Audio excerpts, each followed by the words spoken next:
Hello everyone.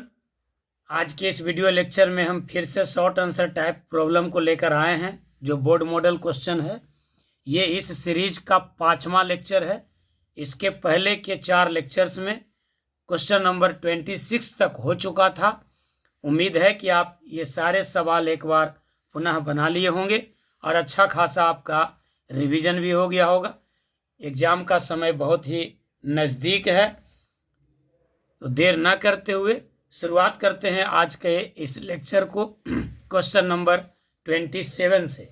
इधर कुछ कारणों से वीडियो नहीं बना सके, लेकिन अब कंटिन्यू रहेगा। चलिए देखते हैं क्वेश्चन नंबर 27। क्वेश्चन नंबर 27 ये उठाया गया है 3D के स्ट्रेट लाइन से।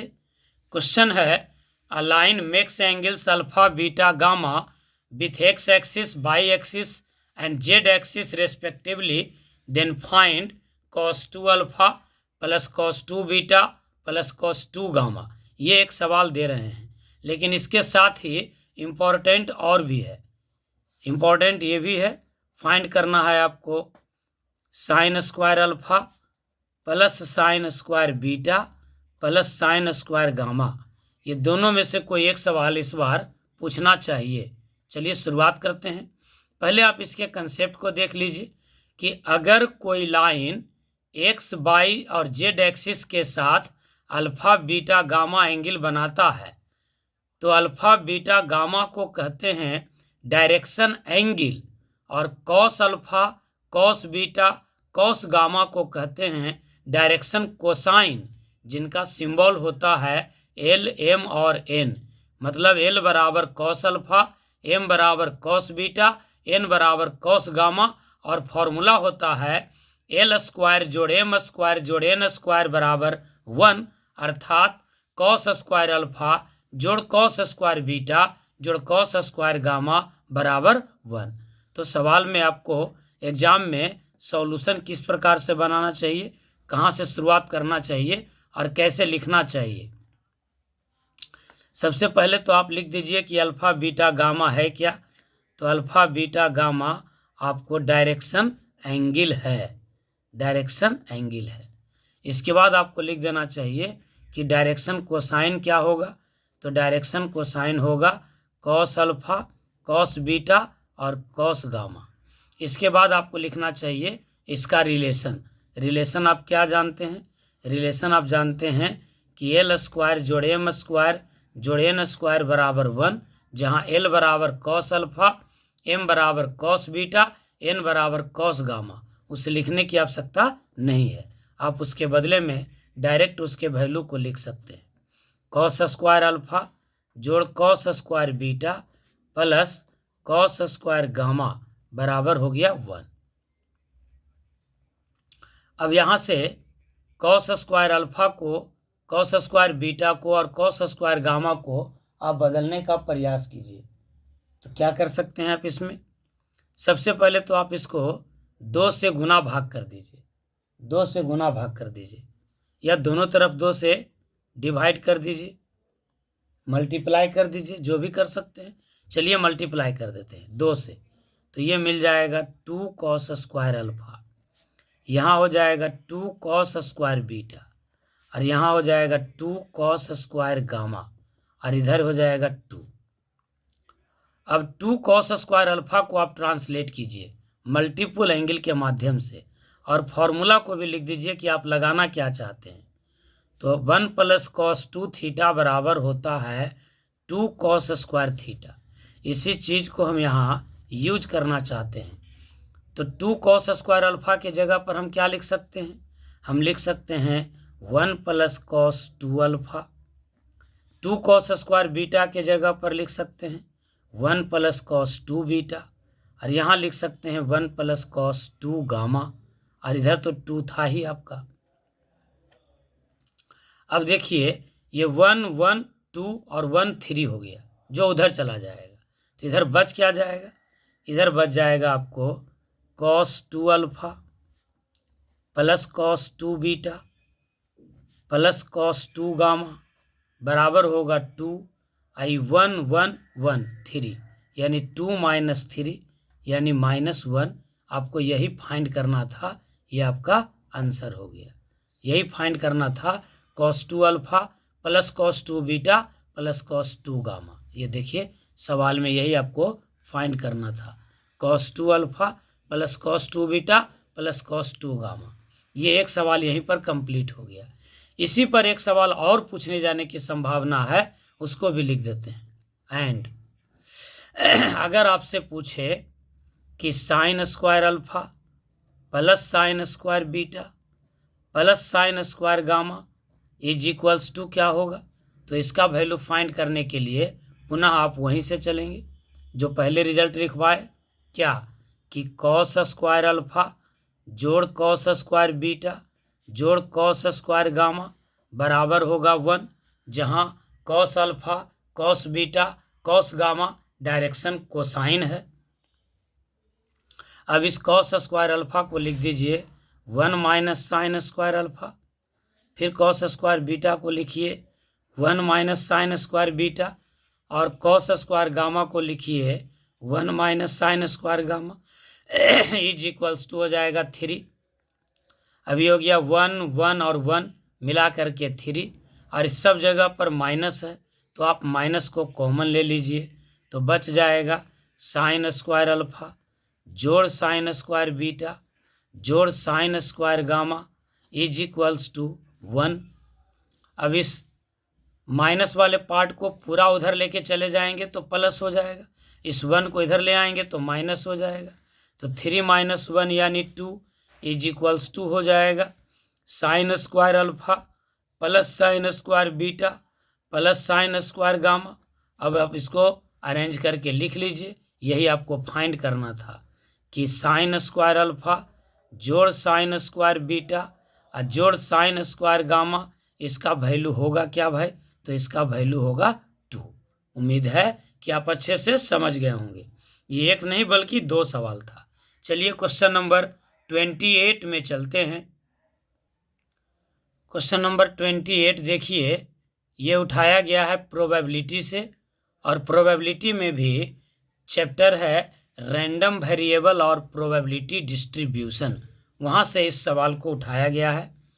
क्वेश्चन है the random variable x has a probability distribution p x of the following form. कह रहा पी एक्स बराबर है के if x is equals to 0 and 2k if x is equals to 1, 3k if x is equals to 2 and 0 otherwise. मतलब x की probability है k जब x बराबर है 0, x की प्रोबेबिलिटी है 2k जब x बराबर है 1, और x की प्रोबेबिलिटी है 3k जब x बराबर है 2, और x की प्रोबेबिलिटी है 0 x के और अन्य मानों के लिए।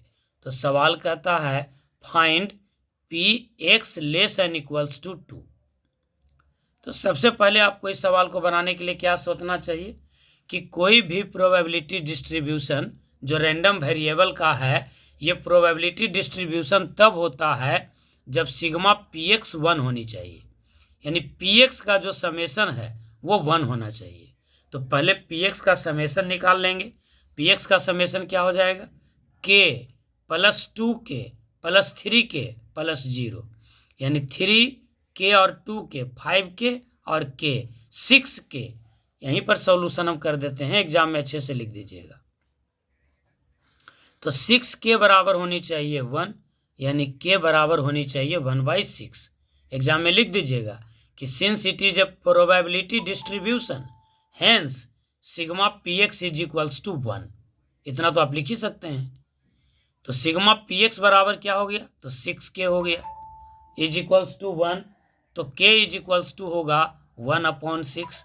अब हमको निकालना है probability when x is less than equals to 2, यानी x का वैल्यू 2 या 2 से कम है।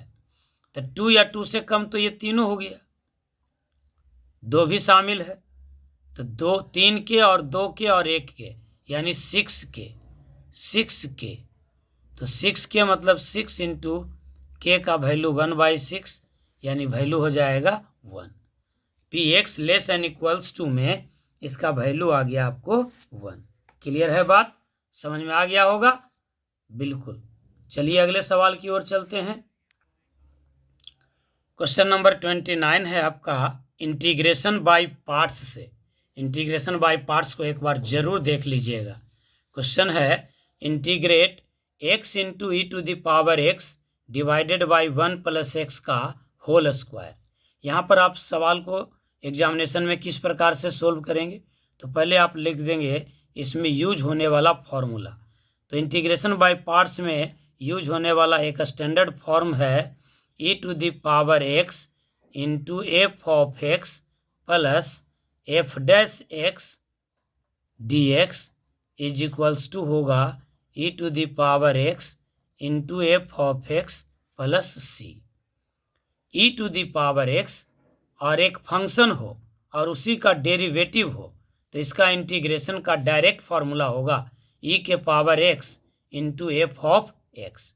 अब इस सवाल को इस फॉर्मेट में लाने का प्रयास कीजिए। X into e to the power x है अपॉन 1 प्लस एक्स का होल स्क्वायर है। तो आप यहाँ पर क्या कीजिए, इस स्टैंडर्ड फॉर्म में लिखने का प्रयास कीजिए। तो आप इसको ई टू द पावर एक्स को पहले बाहर निकाल दीजिए और यहाँ बच गया एक्स, इसमें एक जोड़ कर करके एक घटा दीजिए।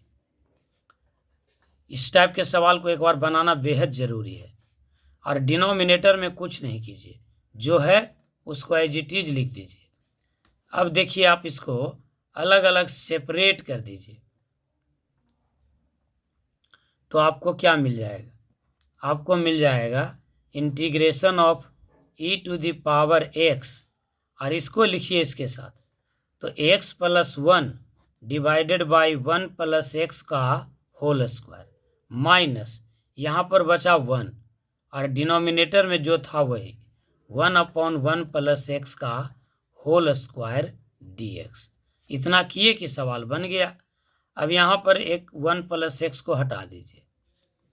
अब आपका इंटीग्रेशन हो गया E to the power X into 1 upon 1 plus X जोड़ minus 1 upon 1 plus X square D X, 1 plus x का होल स्क्वायर डी एक्स।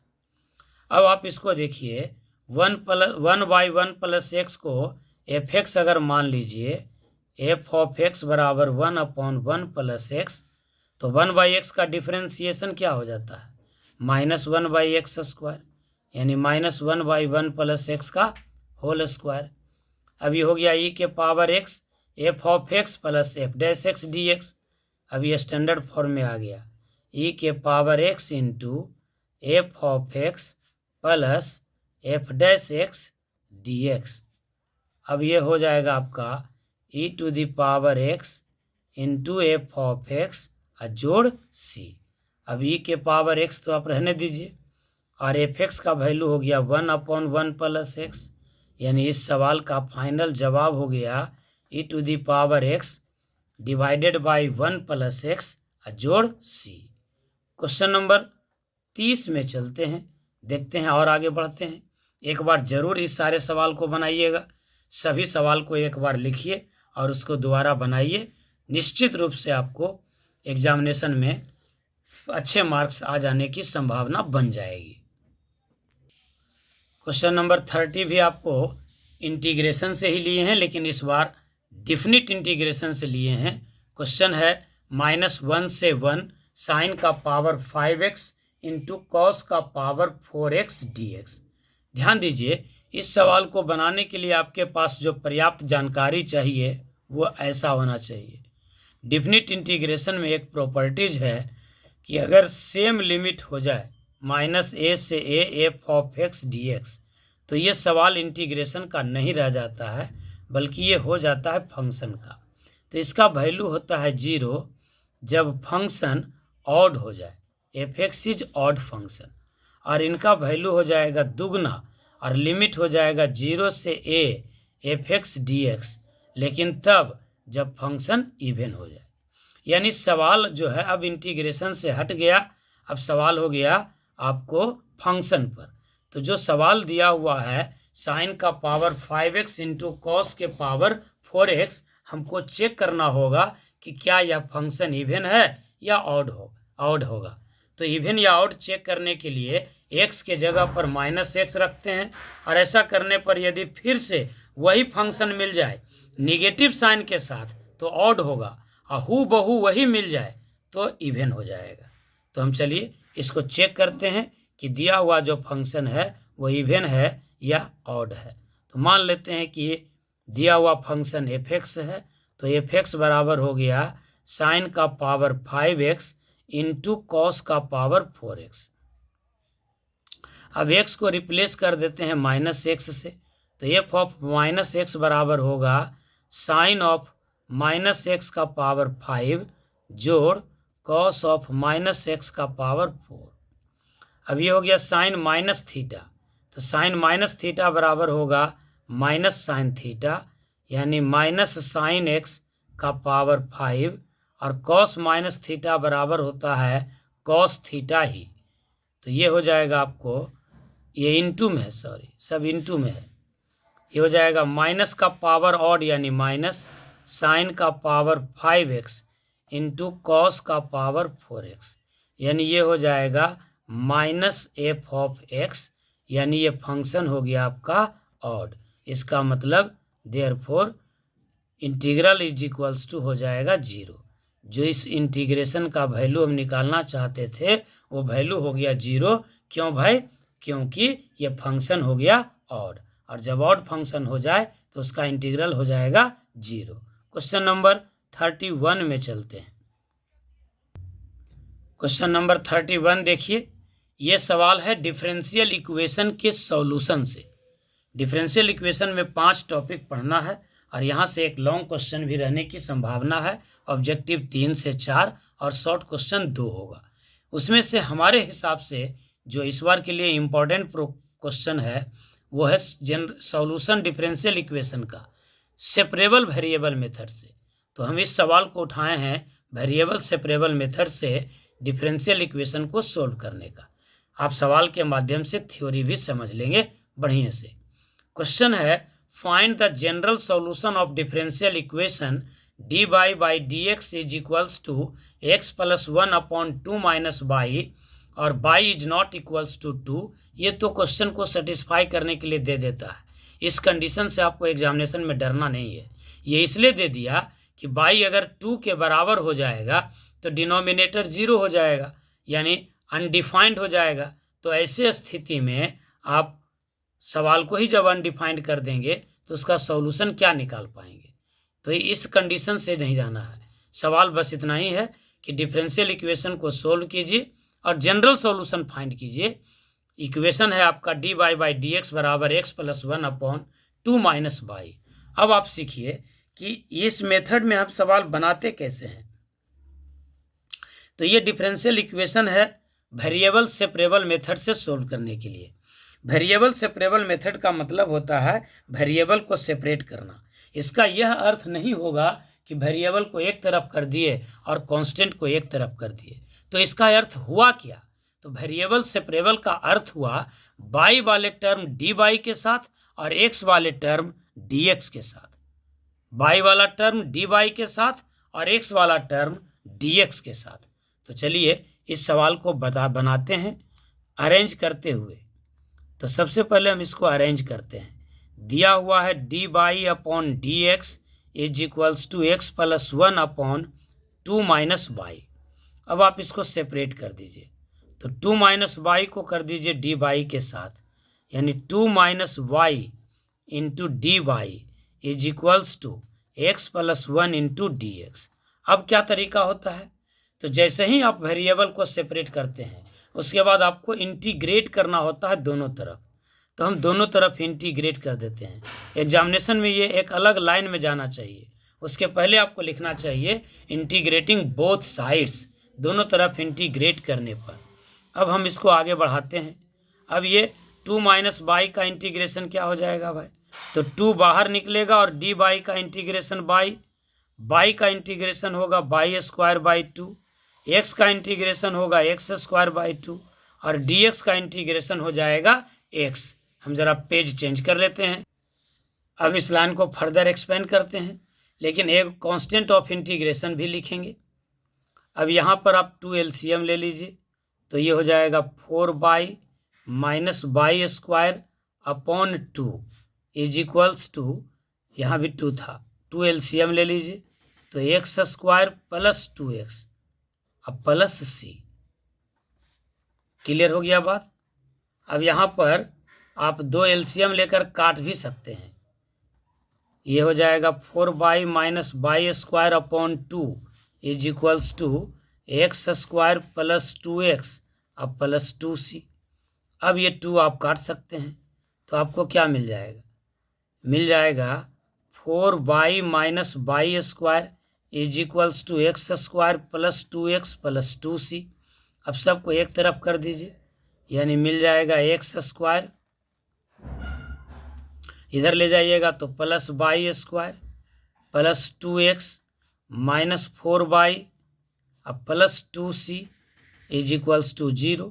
आप जानते हैं कि इंटीग्रेशन में या डिफरेंशियल इक्वेशन में कांस्टेंट को इकट्ठा लिखा जाता है सिर्फ c से, तो 2c रहे या 10c रहे या 1000c रहे या माइनस 10c रहे, कोई फर्क पर नहीं पड़ता है।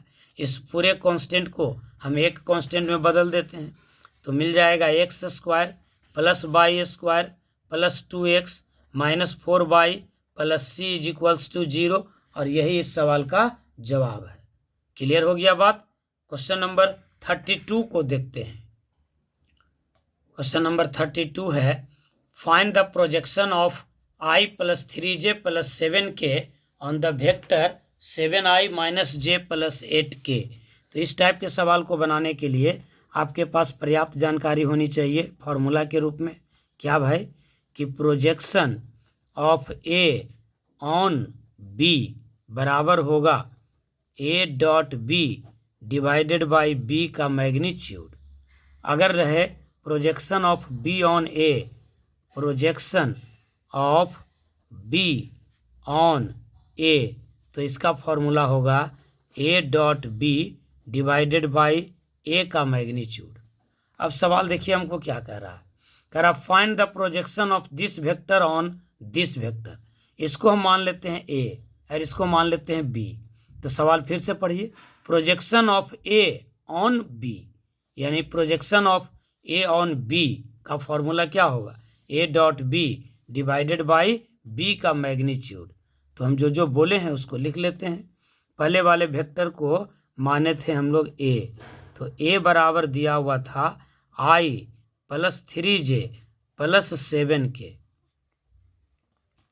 और वेक्टर b बराबर था 7i माइनस j अब प्लस 8k। तो a का प्रोजेक्शन b पर निकालना था। अब हम निकालेंगे a डॉट b। ध्यान दीजिए, ये भी एक इंडिविजुअल सवाल है। दो वेक्टर का डॉट प्रोडक्ट कैसे निकालते हैं, तो उनके कॉरस्पॉन्डिंग कंपोनेंट के प्रोडक्ट का सम निकाल देते हैं। तो 1 into 7 plus 3 into minus 1 plus 7 into 8,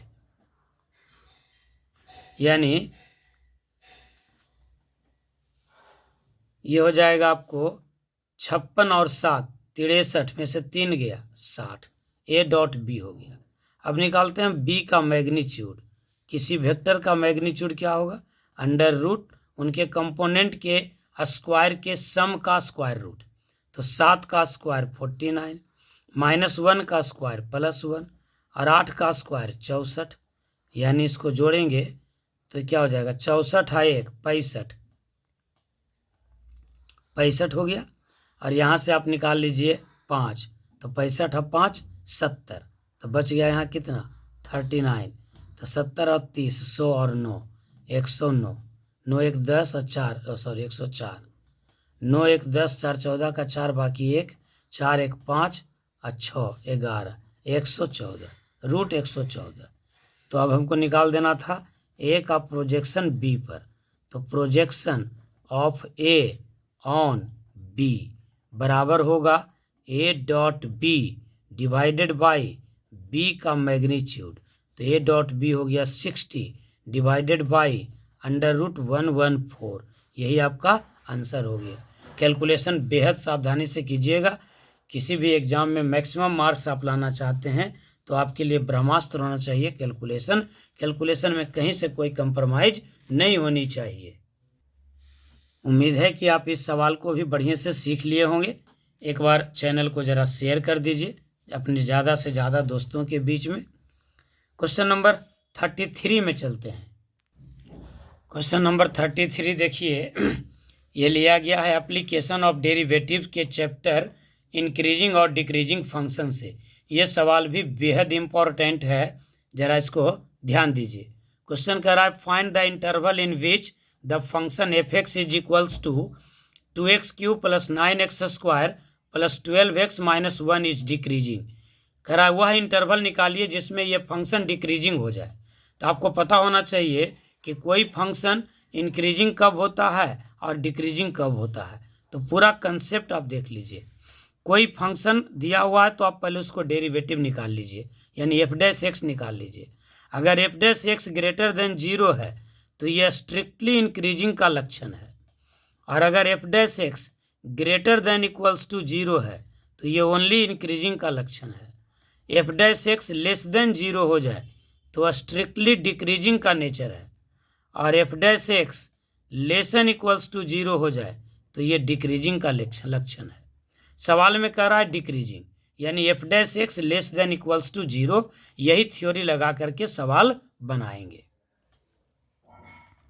सवाल था f(x) is equals to 2x³ + 9x² + 12x - 1।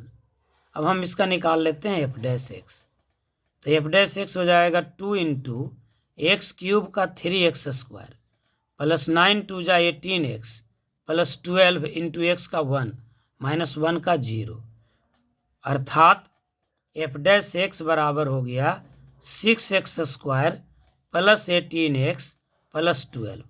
अब हमको निकालना था डिक्रीजिंग, तो लिखेंगे कि for decreasing f' is less than 0, less than equals to 0। तो ये मिल जाएगा आपको 6x² + 18x + 12 less than equals to 0। आप दोनों तरफ 6 से डिवाइड कर दीजिए, तो x² + 3x + 2 is less than equals to 0। इसको फैक्टराइज कर लीजिए, तो x + 1 × x + 2 less than equals to 0। अब आप नंबर लाइन पर इनके रूट्स को लिख दीजिए। तो x + 1 को 0 कीजिएगा तो मिलेगा -1, और x + 2 को 0 कीजिएगा तो मिलेगा -2। -2 छोटा है तो लेफ्ट में होगा, -1 बड़ा है तो राइट में होगा। और जब इनइक्वलिटी लेस देन हो जाए तो आंसर होगा छोटा बड़ा के बीच में, यानी आंसर हो जाएगा x बिलोंग्स टू -2 से -1। यही आपका आंसर हो गया, -2 से -1। उम्मीद करते हैं कि आप आज के बताए हुए सारे सवाल को बड़ी आसानी से समझ लिए होंगे। उम्मीद यह भी करते हैं कि आप इन सारे सवालों को एक बार पुनः बनाएंगे, और अगर कोई डाउट होगा तो आप उसको कमेंट के माध्यम से हमें सूचित करेंगे। इस पर कुछ और सवाल हम आप बताएंगे। अब आपका एग्जामिनेशन काफ़ी नज़दीक है, इसलिए ज़्यादा से ज़्यादा समय अब आप पढ़ने पर लगाइए। बहुत बहुत धन्यवाद। पूरा वीडियो अंत तक देखने के लिए आप सभी का आभार। कृपया चैनल को सब्सक्राइब कीजिए, वीडियो को लाइक कीजिए और अपने दोस्तों में से ज़्यादा शेयर कीजिए।